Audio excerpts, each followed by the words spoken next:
வரலாற்றின் பொற்காலங்களில் ஒன்றான ஹொய்சால பேரரசின் தலைநகரான ஹளேபீடுக்கு உங்களை வரவேற்கிறோம்.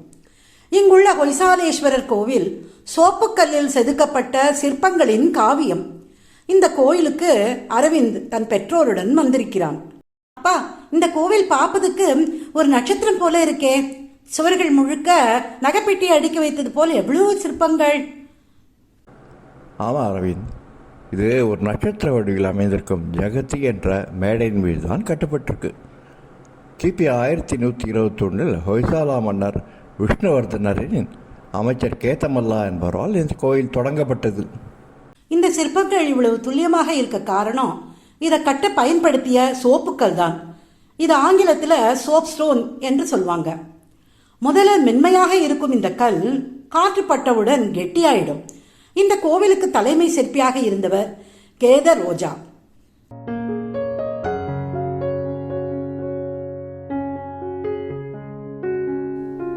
அம்மா, கீழேந்து மேல வர பல வரிகள்ல ஒரே மாதிரி செதுக்கி இருக்காங்களே, இதெல்லாம் என்ன? கவனிங்கள், இந்த கோவில் சுவர்களில் மொத்தம் 8 அடுக்கு செதுக்கப்பட்டைகள் இருக்கு. இதை ஆங்கிலத்தில் ஃப்ரீசஸ்ன்னு சொல்லுவாங்க. கீழே பலம் வாய்ந்த யானைகள், அதற்கு மேல் வீரம் நிறைந்த சிங்கங்கள், பின்னர் சுருள்கள் மற்றும் இயற்கை கொடிகள், 4வதாக குதிரை வீரர்கள், 5வதாக மீண்டும் அழகிய கொடிகள், 6வது வரி இதுதான் மிக முக்கியமானது. ராமாயணம், மகாபாரதம், பாகவத புராணம் போன்ற இந்து காவியங்களின் கதைகள் இதில் விவரிக்கப்படுகின்றன. 7வது வரி மகரங்கள் எனப்படும் புராண நீர்வாழ் உயிரினங்கள், மேலே ஹம்சம் எனப்படுகிற அன்னப்பறவைகள். சரி வாங்க, இப்போ பெரிய சிலைகளை பார்க்கலாம். அந்த கோயில் வாசலில் நடராஜர் பிரம்மாண்டமான சிற்பம் இருக்கு பாருங்க. மேலும் விஷ்ணுவின் அவதாரங்களான நரசிம்மர், வராகர், துர்காதேவி சிற்பங்களும் எவ்வளோ அழகாக நேர்த்தியாக செதுக்கியிருக்காங்க பாருங்கள்.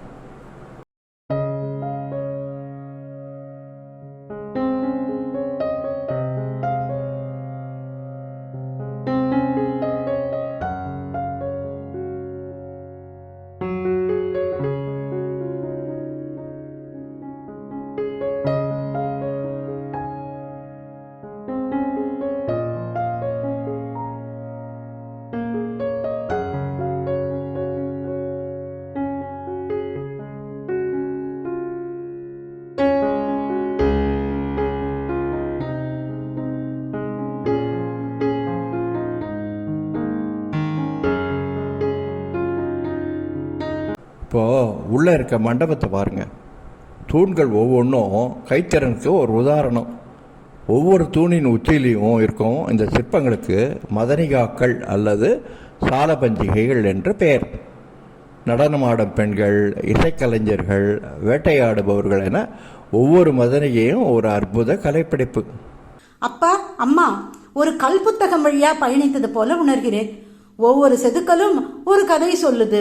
இத்தனை நுணுக்கமான வேலைப்பாடுகளை கொண்ட ஹொய்சாலேஸ்வரர் கோவில் ஆயிரக்கணக்கான சிற்ப கலைஞர்களின் உழைப்பால் உருவானது. காலத்தால் அழியாத கலை பொக்கிஷம். அதை என்னுடைய கேமரா கண்ணால் பார்த்து படம் பிடித்து உங்களுக்கு அளிப்பதில் எனக்கு மிக்க மகிழ்ச்சி.